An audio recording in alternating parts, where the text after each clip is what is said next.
Hi students, welcome to all students. We shall study Henry's law, solubility of gas, normality, molarity, etc. आज study हम लोग करते हैं hyper pressure. अगर video पसंद आएगी तो सब्सक्राइब भी कर दीजिएगा, लाइक भी कीजिएगा, शेयर भी कीजिएगा।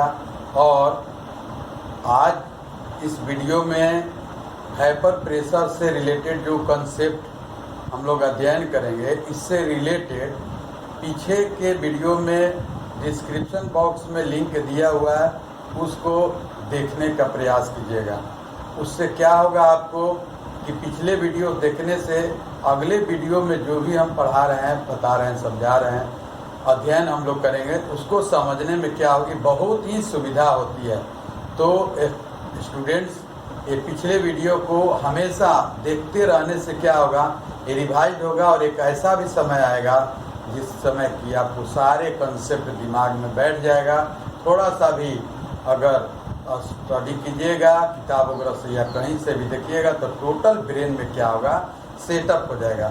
इसलिए आज हम लोग पढ़ते हैं कौन सा, आज का टॉपिक हम लोग का है हाइपर प्रेशर। तो हाइपर प्रेशर है क्या? प्रेशर के बारे में अभी तक आप लोग जानते हैं कि प्रेशर जो है फोर्स पर यूनिट एरिया का नाम देते हैं प्रेशर।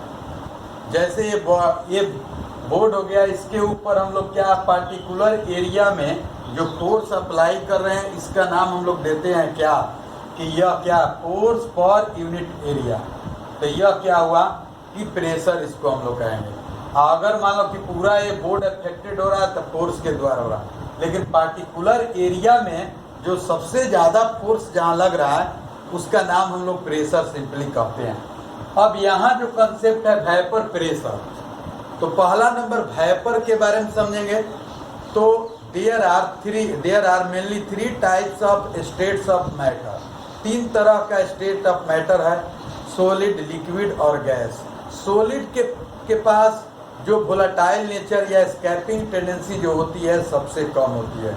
लिक्विड के पास उससे थोड़ा सा ज़्यादा एस्केपिंग टेंडेंसी होती है, और गैसियस सब्सटेंस के पास एस्केपिंग टेंडेंसी सबसे ज़्यादा होती है। तो गैसियस सब्सटेंस को मोर वोलेटाइल सब्सटेंस हम लोग कह सकते हैं, और लिक्विड को के पास भी वोलेटाइल नेचर होता है, लेकिन सॉलिड सब्सटेंस के पास बहुत ही लेस वोलेटाइल नेचर होता है। कुछ ऐसा सॉलिड सब्सटेंस है जिसके पास एस्केपिंग टेंडेंसी होती है, जैसे माउथ बॉल, फिनाइल का गोली जिसको हम लोग समझते हैं, या कैम्फर जो हो गया, कपूर हो गया, या एसेंस वगैरह जो है, आयोडीन है, इस सब क्या है सॉलिड स्टेट में रहते हुए भी इसके पास एस्केपिंग टेंडेंसी ज़्यादा होती है, जिसको हम लोग एक्सेप्शनल केस में रखते हैं।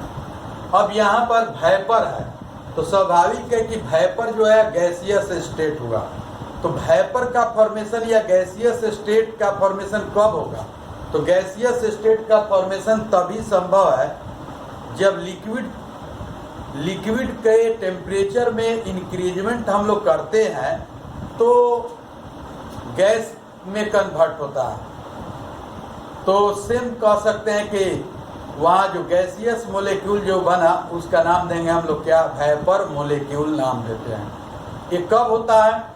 After the increment in temperature. जब टेम्परेचर में इंक्रीजमेंट होगी तो वाइपर मोलेक्यूल का फॉर्मेशन होता है, और टेम्परेचर में डिक्रीजमेंट होगी तो वाइपर मोलेक्यूल जो होगा वाटर मोलेक्यूल या लिक्विड मोलेक्यूल में कॉन्डेंस होना शुरू कर देता है।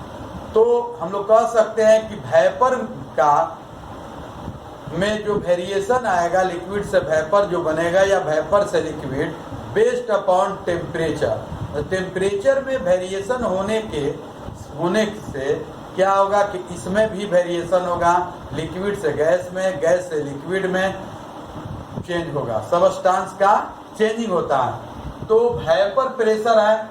अब वाइपर प्रेशर किसको कहेंगे? तो वाइपर मोलेक्यूल पहले समझ लिए कि टेम्परेचर में इंक्रीजमेंट हुआ तो लिक्विड मोलेक्यूल क्या हुआ, कन्वर्ट हो गया वाइपर मोलेक्यूल में, तो उसको वाइपर मोलेक्यूल कहेंगे। एक बात और भी यहाँ जानना चाहेंगे, यहाँ फिजिकल इक्विलिब्रियम डेवलप होता है। फिजिकल इक्विलिब्रियम कब डेवलप होती है? स्टेट के बीच, liquid gas, gas liquid, solid liquid, liquid gas, किसी भी दो स्टेट के बीच जो इक्विलिब्रियम डेवलप होती है तो उसका नाम हम लोग देते हैं फिजिकल इक्विलिब्रियम। यहाँ पर जो इक्विलिब्रियम डेवलप होगी तो लिक्विड और गैस के बीच इक्विलिब्रियम स्टेट इस्टेब्लिश होगी, तो इसमें फिजिकल इक्विलिब्रियम डेवलप होती है। अब वेपर प्रेशर का रहा है, तो वेपर प्रेशर क्या होगा? सपोज कीजिए कि मान लीजिए कि इस वेसल में हमने क्या किया है, वाटर को ले लिया, इसको वाटर हमने ले लिया जो कि ये प्योर सॉल्वेंट है। अब इसके टेम्परेचर में जब इंक्रीजमेंट होगी, increment in temperature, increment in temperature, तो क्या होगा कि इसका स्टेट बदलेगा। ये liquid substance is converted into gaseous substance, ये वेपर मोलेक्यूल में क्या होगा? कन्वर्ट होना शुरू हो जाएगा। ये क्लोज्ड वेसल है। अब क्या होगा? जैसे अभी हमने बताया कि प्रेशर क्या, फोर्स पर यूनिट एरिया, मतलब इसको हम लोग जो दबा रहे हैं, यहाँ पर जो प्रेस देंगे, ये दबा रहा है, पार्टिकुलर एरिया में जो फोर्स लग रहा है, उसी प्रकार सोचिए कि ये वेसल है कोई, इसमें पानी रखे हुए हैं, जैसे ही इसको गिराएंगे तो ये वाटर का जो ड्रॉपलेट्स है, वाटर का ड्रॉपलेट्स क्या होगा? वाटर के सरफेस पर जब गिरेगा तो वहां पर क्या होगा? डिप्रेस्ड पार्ट धंस जाएगा। वहां क्या होगा? डिप्रेस्ड पार्ट डेवलप होता है, धंसा हुआ भाग मिलेगा। तो जब डिप्रेस्ड पार्ट मिलेगा तो जितने भी ये वेपर मोलेक्यूल है, ये 3 डायमेंशनल इसका अरेंजमेंट है, ये समझिएगा दिमाग में। ये जब यहाँ गिरेगा तो यहाँ डिप्रेशन होगा, यहाँ डिप्रेशन होगा, ये वाटर मोलेक्यूल है तो डिप्रेस्ड पार्ट डेवलप होता है, यहाँ भी डिप्रेस्ड पार्ट होगा। इसका नाम हम लोग देते हैं क्या? वेपर प्रेशर नाम देंगे। यह हो गया बाबू आपका वेपर प्रेशर हो गया। आइए आपको क्या हो गया? वेपर मोलेक्यूल हो गया, वेपर मोलेक्यूल। अब इक्विलिब्रियम कैसे डेवलप होती है? सपोज कीजिए कि टेम्परेचर में जब इंक्रीजमेंट हुई तो यह आपको क्या हुआ कि लिक्विड मोलेक्यूल कन्वर्ट कर गया वेपर मोलेक्यूल में, और जब टेम्परेचर में डिक्रीजमेंट होता है तो यह वेपर मोलेक्यूल कॉन्डेंस्ड होकर किसमें बदल जाएगा? लिक्विड मोलेक्यूल में। तो वेपर प्रेशर मतलब यह वेपर मोलेक्यूल इस पार्टिकुलर एरिया पर प्रेशर डेवलप करा, ये वेपर मोलेक्यूल पार्टिकुलर एरिया में वेपर प्रेशर डेवलप करेगा। यह आपको क्या? पार्टिकुलर एरिया में वेपर मोलेक्यूल, यह वेपर मोलेक्यूल पार्टिकुलर एरिया। तो large number of vapour molecule है वाटर के सरफेस पर, ये क्या करता है कि यह प्रेशर डेवलप करता है, जिसको हम लोग क्या नाम देंगे? Vapour pressure. तो यहीं पर इक्विलिब्रियम डेवलप होती है। Which type of equilibrium is established? तो हम लोग कहेंगे फिजिकल इक्विलिब्रियम। और किसके किसके बीच होगा? लिक्विड गैस या गैस लिक्विड के बीच होगा। जब टेम्परेचर बढ़ा तो वेपर मोलेक्यूल, टेम्परेचर में डिक्रीजमेंट हुआ तो वेपर मोलेक्यूल लिक्विड मोलेक्यूल में कन्वर्ट होता है। तो यह एक ऐसा टेम्परेचर आएगा जहां पर दोनों का रेट क्या होगा? सेम हो जाए। गैस से लिक्विड में कन्वर्ट होना और लिक्विड से गैस में कन्वर्ट होना, तो उस कंडीशन का हम लोग नाम देंगे क्या? लिक्विड गैस इक्विलिब्रियम या गैस लिक्विड इक्विलिब्रियम, उसका नाम देंगे। जो एग्जाम्पल ऑफ फिजिकल इक्विलिब्रियम हुआ, इसका एग्जाम्पल है फिजिकल इक्विलिब्रियम का। तो इसके आधार पर हम लोग कह सकते हैं, यहाँ ध्यान दीजिएगा कि यहाँ डेफिनेशन इसका होगा कि the pressure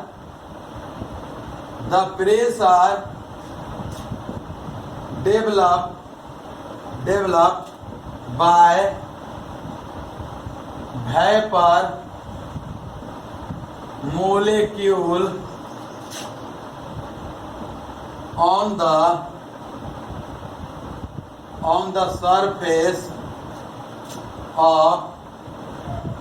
surface of liquid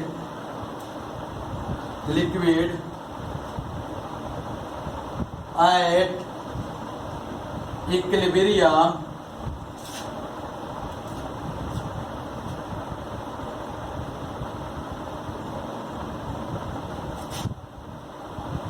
and given temperature is known as vapor pressure, is known as vapor pressure। अब यहाँ देते हैं कि जो ये वेपर प्रेशर है किस कारण ये डेवलप हुआ। The pressure developed by vapour molecule on the surface of liquid curve at equilibrium and given temperature is known as vapour pressure. अब यह जो वेपर प्रेशर है अफेक्टेड हो सकता है, किसके द्वारा अफेक्टेड होगा, तो नेचर ऑफ सोल्वेंट के आधार पर। सेकंड है टेम्परेचर के आधार पर भी क्या होगा कि यह अफेक्टेड हो सकता है। इसको हम लोग ऐसे समझते हैं,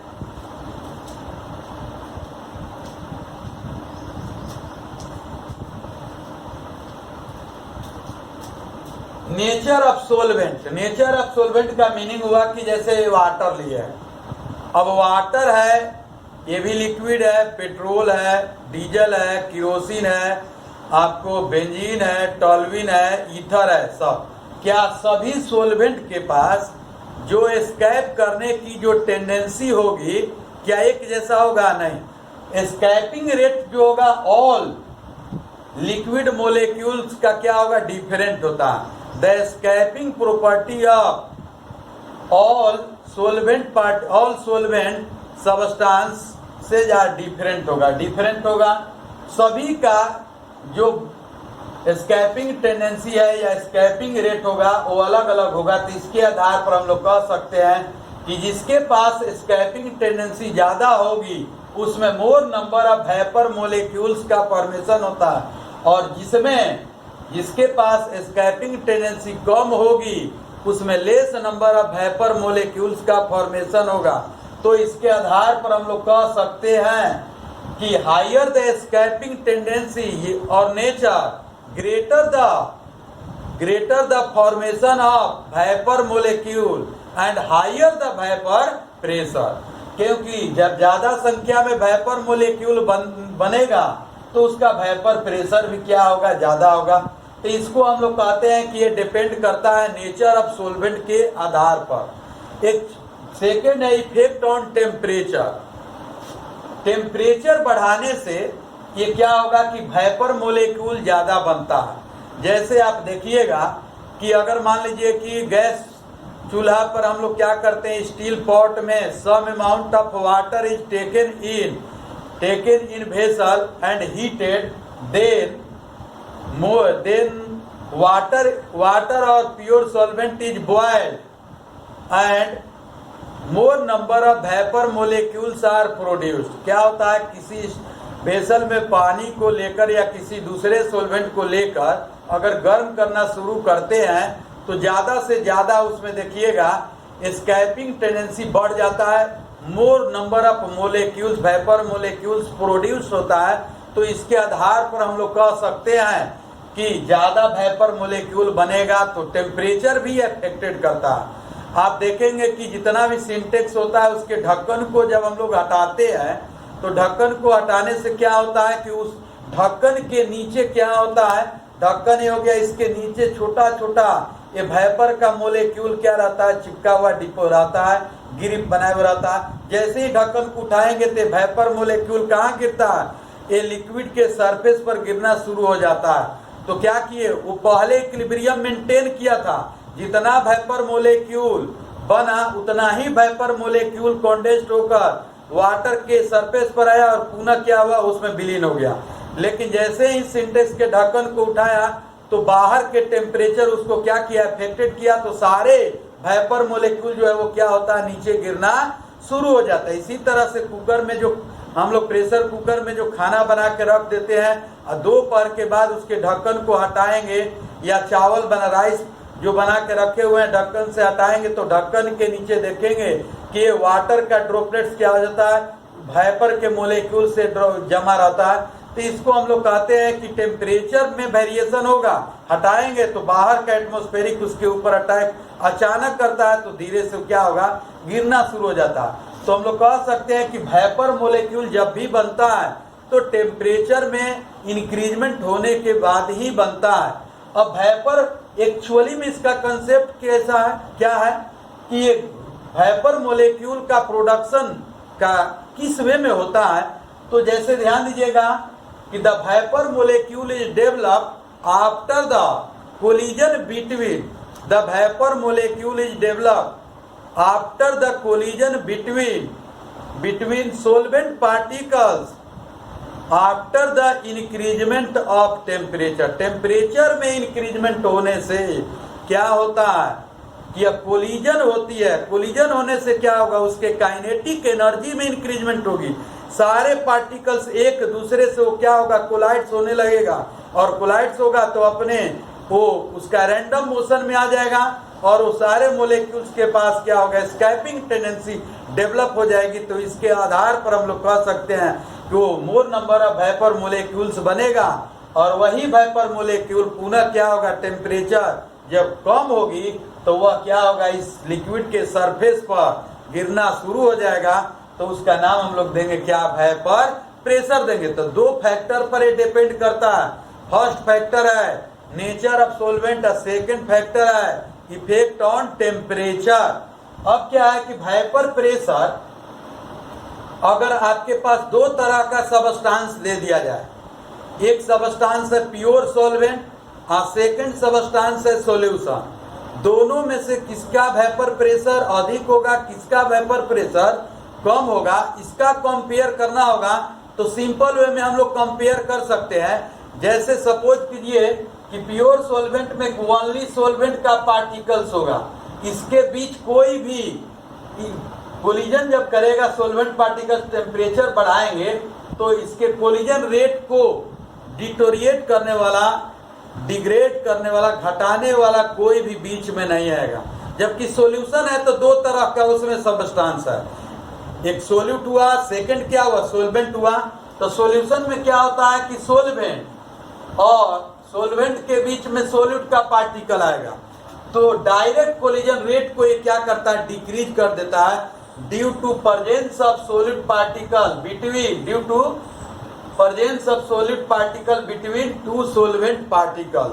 सोलवेंट पार्टिकल के बीच सोलिड पार्टिकल का यह उपस्थित होने के कारण हम लोग कह सकते हैं कि इसके कोलिजन रेट में क्या होगी, डिक्रीजमेंट होगी।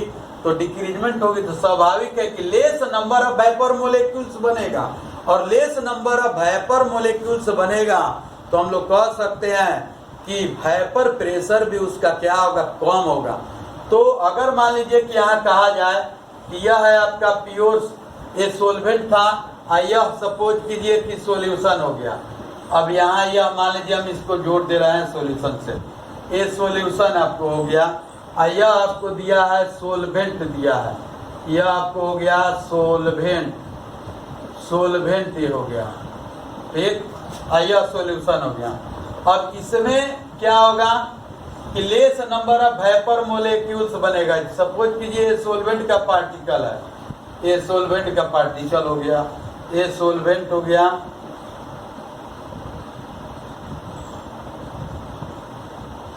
अब इसके बीच में सॉलिड का पार्टिकल्स आ जाएगा, ठीक है। इसके बीच में सॉलिड का पार्टिकल्स एंट्री लेने से अब इसके कोलिजन रेट में क्या होगा, डिक्रीजमेंट होगी।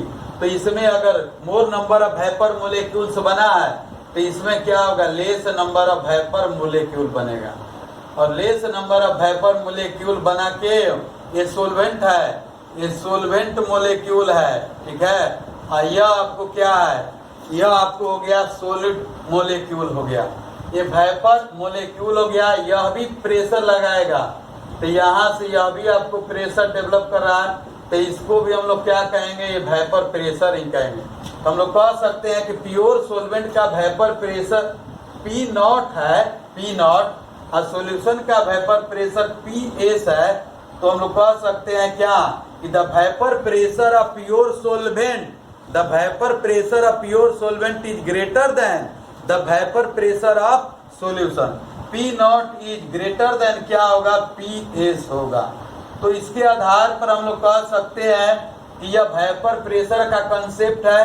दिमाग में बैठा लीजिए हमेशा कि जब भी वेपर मोलेक्यूल बनता है तो direct collision between solvent particles after the increment in temperature, और नेचर अगर सोलवेंट का ज़्यादा वोलेटाइल होगा, एस्केपिंग टेंडेंसी ज़्यादा होगी उस लिक्विड का, तो उसमें वेपर प्रेशर भी ज़्यादा बनेगा, because more number of vapour molecules are produced. ये वेपर प्रेशर का कंसेप्ट है।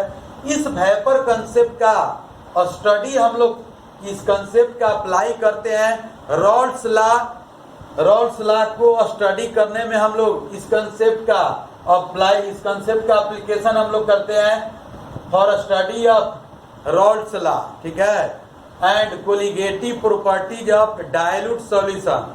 तो नेक्स्ट वीडियो में रॉल्स लॉ से रिलेटेड कंसेप्ट को हम लोग अध्ययन करेंगे और इसके बाद कोलिगेटिव प्रॉपर्टी कंसेप्ट का स्टडी करेंगे। थैंक्स।